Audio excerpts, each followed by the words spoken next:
Before I begin the video, I just want to flag, as always, that I am not a qualified financial advisor and nothing I say should be considered as financial advice.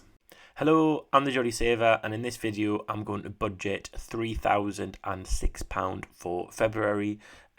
So it's 1st of February today, so I thought I'm going to do this as soon as I can. I've just done the figures myself, and then I'm going to talk through them, and then I'm going to start moving my money between the different pots. So just before I begin, I thought I'd go through our joint bills. So I live with my partner, so there's two of us in the household, and I'll go through how we split our essential costs. So here on the left, you can see our joint bills. So it comes to £1,218. We've got the mortgage, which includes our £100 overpayment, so £609. Sky Protect, that is for we've got some like gadget cover and device cover with Sky, who do our TV and internet, so that comes to £10. TV license is £13. We've got some home cover that comes with our gas and electric. I mean, it's an additional add-on with our gas and electric, so it means we get a service every year, and then we've got, it's a bit like a home emergency cover for if anything goes wrong with our gas or electric. We've got our water bill, which is £42 a month. We've then got our gas and electric, which is currently £141 a month. And then boiler repayment is £80 because we got a new boiler last year. And then the council tax is £178. And the TV and internet is £91. Now, I think this is the month, because it's February, where I won't pay any council tax because we pay over 10 months rather than 12 months. But once the bills come out on Monday, I'll know if I paid council tax, and if I haven't, then I'll move the £178 across to our house maintenance fund, and that means that that money can go towards paying our home insurance, which comes out in March.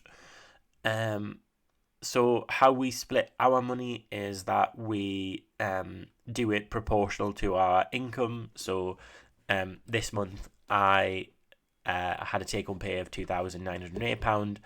My partner had £2,200. So I had £5,000 take-home, £5,110 between us. So that works out that I'll pay 57% of the joint bills, and my partner will pay 43%. So that means that that's me paying £693 and my partner £525. Additional to this, I do have some individual fixed bills that come to £99. So I've got my gym, which is £20. I take part in a charity lottery, £10. My phone bill's £11. I've got life insurance for £17. Apple Music comes to £10 something, so that's £11. Postcode lottery is £12, and then the actual lottery is £18. So now I've went through these, and I'm just gonna think what I can call this. Maybe I'll call that gadget cover. Okay. So the budget. So what I'm gonna go through is my different categories. The individual category. So the broad category, the individual category, the amount for that item in the category, and then the remaining balance in my £3,006. You might wonder why it's more than my income. So my income was £2,900, but this is £3,006, and the reason is because there was some leftover money from last month that was still in my bank account, that I'm just rolling over into this month. So joint bills was £693 that I'm contributing, so the balance remaining is £2,313. Individual bills is £99, so the balance remaining is £2,214. And then we'll move on to the variable expenses. So these are expenses that I have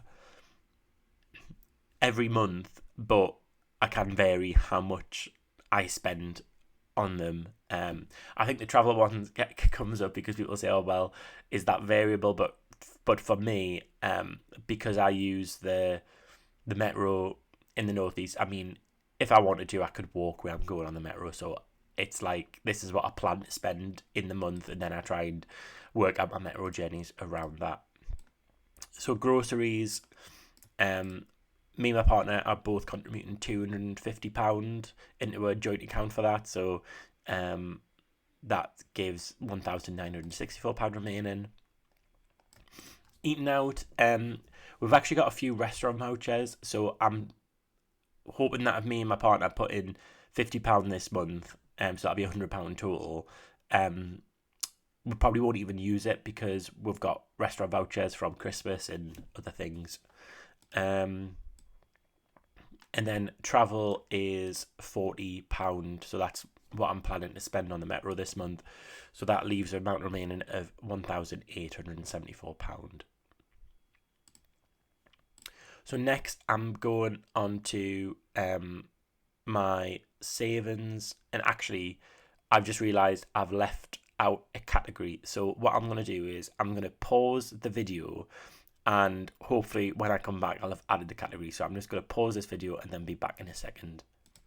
Right, I'm hoping that was seamless, but I've added in my stocks and shares ISA category because for some reason that I'd missed that off. So the mortgage overpayment, we are really close to having £100,000. Having a balance of less than £100,000 on the mortgage. So I've decided that I'm going to do a big payment this month, and that will mean that hopefully it'll get us. Well, it will get us below £100,000 on the mortgage, but also it'll reduce the mortgage term because I'm paying by over £500 because that's just the way that my mortgage provider works in terms of overpayments. So that leaves us with £1,373. Then we've got my emergency fund, so that's what ES stands for. So I'm going to do £50 worth of premium bonds, and then I'm going to do £50 in my easy access savings account. So next we've got the stocks and shares ISA, which I'm going to do £100 in.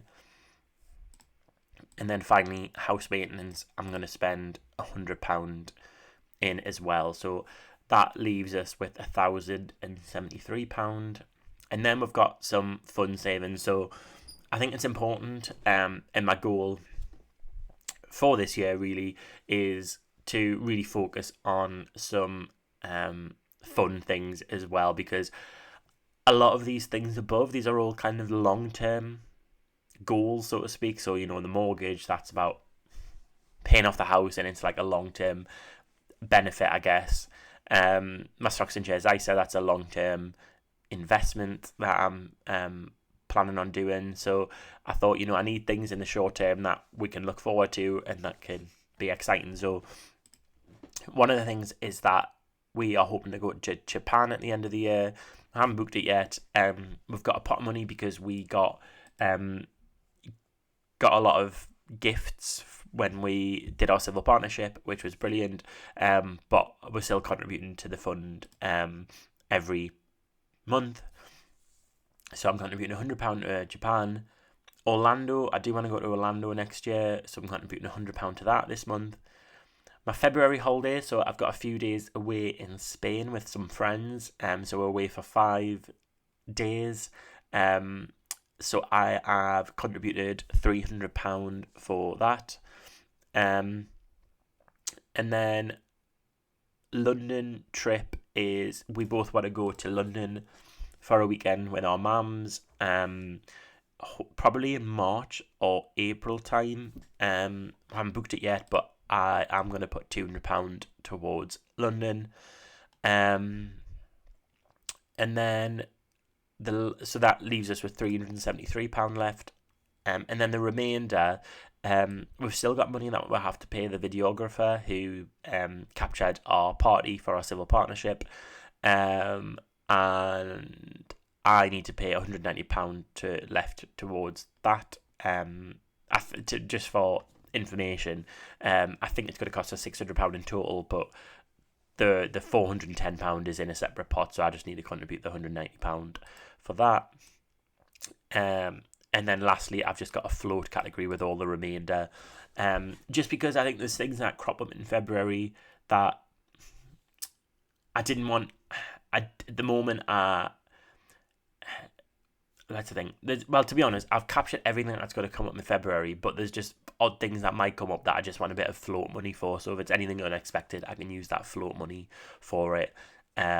So yeah, that is the budget for February. If you're wondering why I changed from doing the, if you watch previous videos on budgeting, I had like it wasn't an animation, but it was like big numbers, and then it would have arrows to other numbers. And the reason I stopped doing that was just because it was very hard to update each month, whereas if I've got in a spreadsheet, it's really easy to update, and it means I can come back to it during the month to just have a look at what my plans were. So I will pause the video there. Let us know how your budgeting's getting along, and I'll see you on the next video.